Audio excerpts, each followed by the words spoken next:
In this video, we will be discussing the relationship between culture and global product management. In other words, the influence of culture in terms of how products are managed and how consumers view products from different parts of the world. With that in mind, we're going to talk about the country of origin effect. It goes short by COO. COO stands for country of origin. And basically, what the country of origin is about is the image of a country spills over and influences consumers' perception about brands. So the way that people view certain countries, whether it's favorable or unfavorable, that has an impact on how the consumers view products or brands that are manufactured from that particular country. So for instance, Japan, most people view that consumer electronics from Japan are high quality. All right, so when they think about consumer electronics, when it comes from Japan, they give, a positive evaluation. For France, it's, cosmetics, or it could be cheese, or it could be fashion items. For Germany, it could be, high-end luxury automobiles because of, Porsche, Mercedes, and BMW. So, or it could be, engineering, engineering type of products. For Italy, it's, it's boutique clothing, high-end shoes, bags, handbags. Going back to France, it could be wine, wine from Bordeaux, or from Burgundy. These are viewed very, very favorably. For Cuba, it could be, cigars. From Switzerland, it's typically, it's high-end watches, Omega, Rolexes of the world. So, different countries give out different images, and people perceive products or brands from that country either in a positive way or a negative way. So here I've shown you all the positive, country of origin images that translates into positive, brand images. But for instance, China is an example. Chinese companies, a lot of Chinese companies want to develop and launch high-tech products, but the market still does not appreciate China developing, high-end consumer electronics, because they think that, Japan is a country that, manufactures, higher quality consumer electronics. So China is not known for manufacturing high-end consumer electronics. So China as a country, if a company wants to develop and launch a consumer electronic brand from China, it's probably going to encounter a lot of difficulties if it wants to develop this organically from ground up, because consumers don't have a favorable country image of China for developing high-end, high-quality consumer electronics. So which goes to show you in this slide sort of a model that gives you a summary of what the process is. So here we have two different versions, Model A and Model B, and it's just to show you that model, I'll explain to you briefly, but Model B is the correct model over A, and let's just go from left to right in this model. So CI stands for country image, PCATI stands for product category image, BI stands for brand image, and then PI stands for purchase intention. So basically, the logical step that goes through consumers' mind when they evaluate, a brand that comes from a particular country is that they first evaluate the country image, which then affects the product category image, which then in turn influences the brand image, and then that ultimately determines whether the consumer is going to purchase that or not. Right? So let's take Japan. The country image of Japan is favorable in terms of consumer electronics. Therefore, people have a very positive attitude towards image of consumer electronics from Japan, which then affects the image of companies like Sony or Mitsubishi in terms of their brands, which then influences the purchase intention of consumers of those brands. So again, it's a step-by-step process going from country image to product category image to brand image to purchase intention. That's Model B. Model A has as you can see, there's an arrow going from CI to PI that bypasses the two middle steps, the product category image and the brand image. So Model A says that there can be a direct impact from country image to purchase intention, but that's not correct. The correct logical step is going from country image to product category image to brand image to purchase intention, as shown by Model B. Which then sort of brings us to this relationship between the country of origin effect and brand strategy. So when the country of origin, there's an unfavorable view of a country, then the brand that comes from that country is going to encounter challenges, right? It's going to be difficult. So like I said before, if there's a consumer electronic or let's say computer brand from China, well, they're going to have problems. They're going to have difficulties. That's why Lenovo as a company purchased its laptop business, the ThinkPad, from IBM. Why? Because that's one way to accelerate their image in the marketplace. That's one way to become a global brand, because organically, going from bottom up will take time, it takes a lot of resources. But there's a shortcut. If you buy a well-established brand from IBM, which was the ThinkPad. But if you have a favorable brand image, because the country is known for developing a good product, high-quality product, then you can leverage that. So if you are a French cosmetic company, a startup, then people know that high-end cosmetic brands, France is known for developing high-end cosmetics. Therefore, if you are a company or a cosmetic brand that's new to the market, that's trying to launch a brand in the market, then you have an advantage. Why? Because people have this favorable image of France as manufacturing high-end, high-quality cosmetics. The provenance paradox. What is the provenance paradox? Well, it's a paradox because there's a tension. In other words, when there's a high-quality product, but that high-quality product unfortunately comes from a developing or an emerging market, and therefore the market, in the lens or from the lens of the customer, they simply don't view this because they don't view this as a high-quality product. Why? Because it comes from a developing or emerging market, and therefore they're not willing to open up their wallet, and they're not willing to pay a higher price for it. They're not willing to pay a fair price for what the product is worth, simply because the product, despite the fact that it's high quality, comes from an emerging or a developing market. That's a paradox. Hence, that's called the provenance paradox. And a good example of a company that overcame this challenge, this provenance paradox, is Corona beer.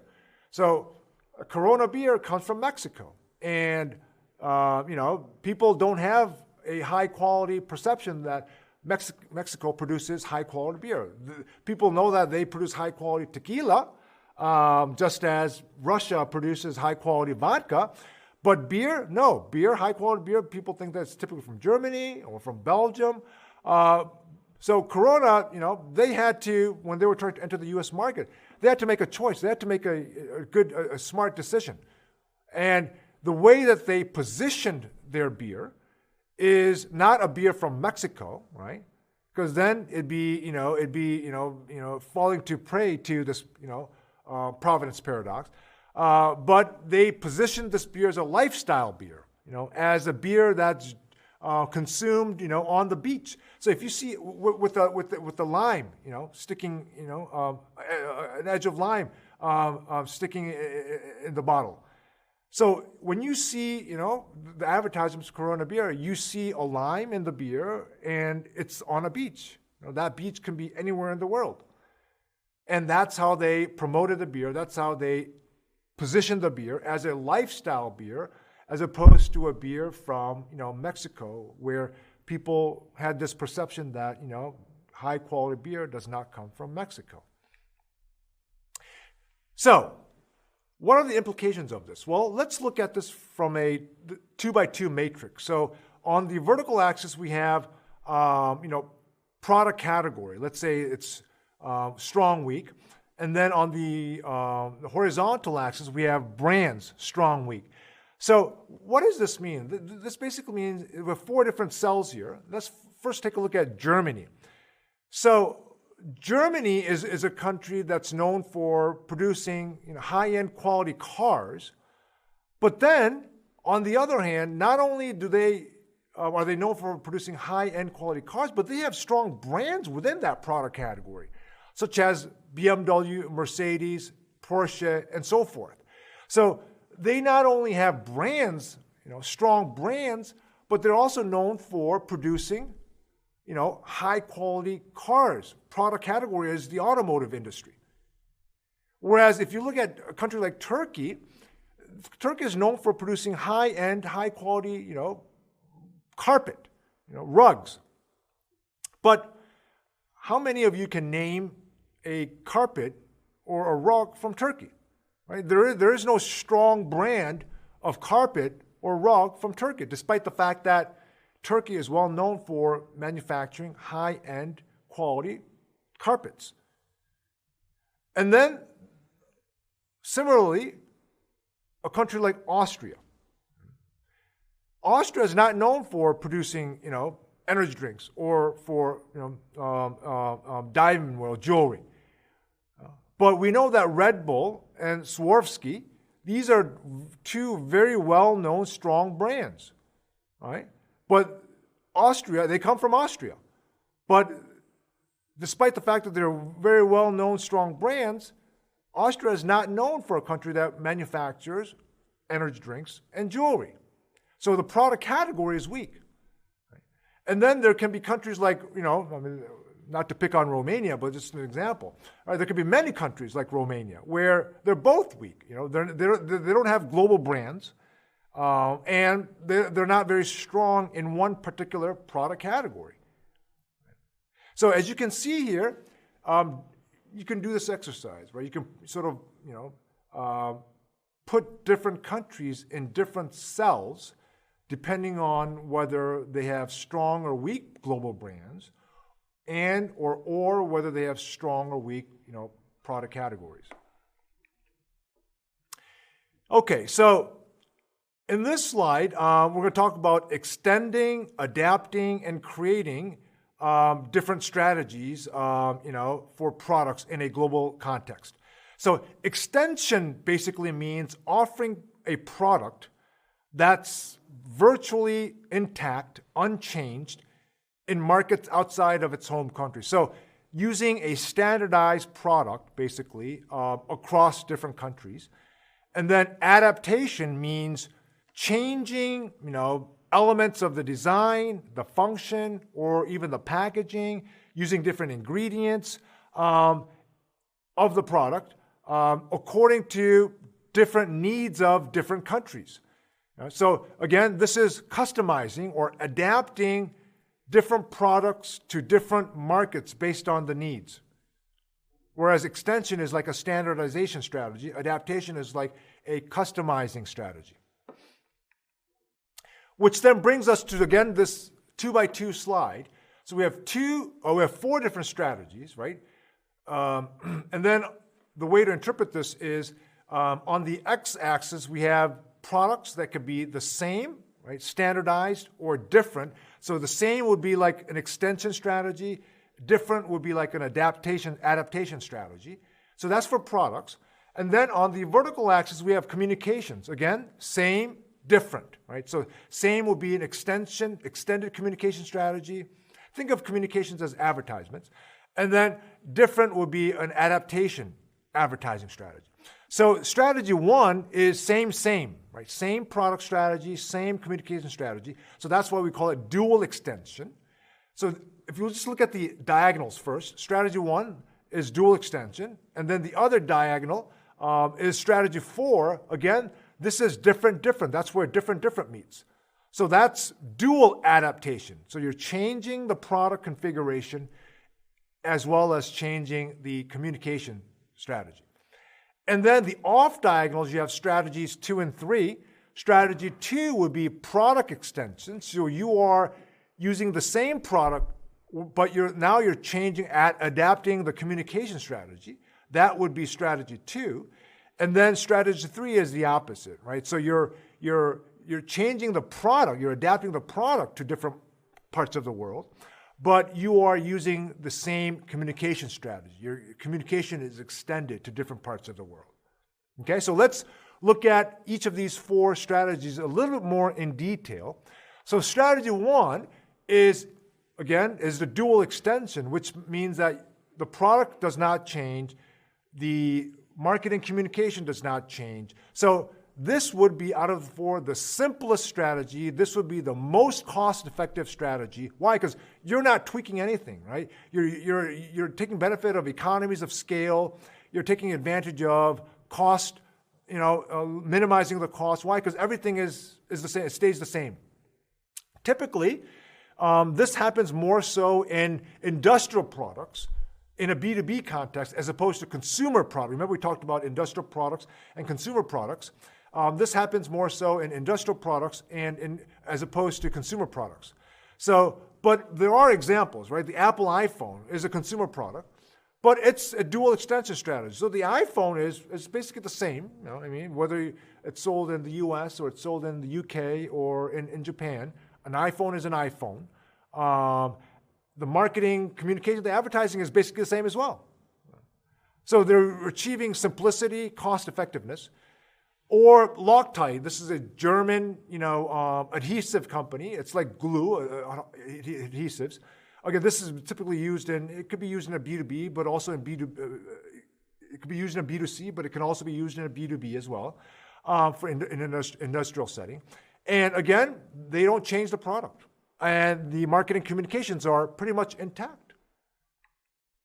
Strategy 2 is where the product is extended.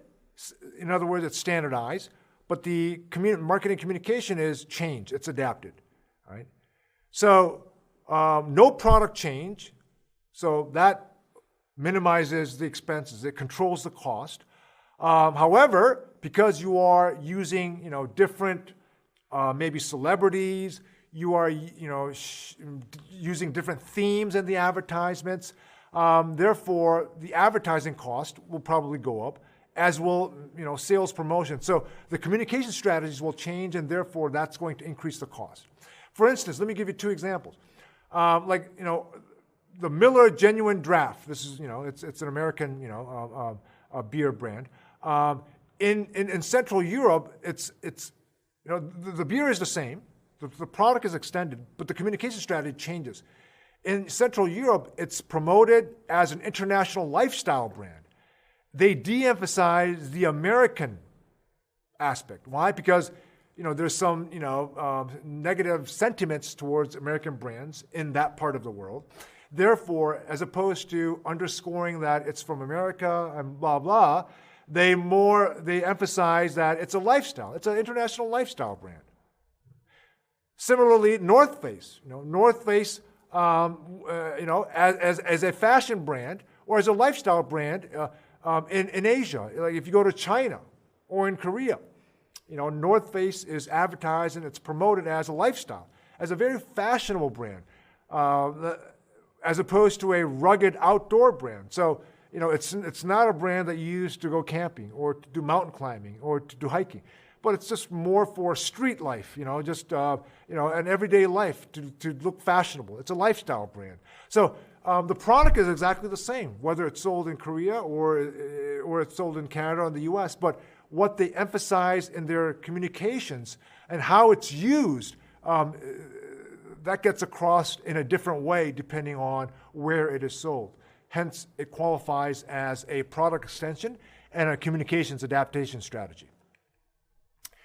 The third strategy is a product adaptation and a communications extension. Here, the marketing communication is intact, is standardized, but the product changes. Right? So these are, we can probably think of a lot of examples like Coke.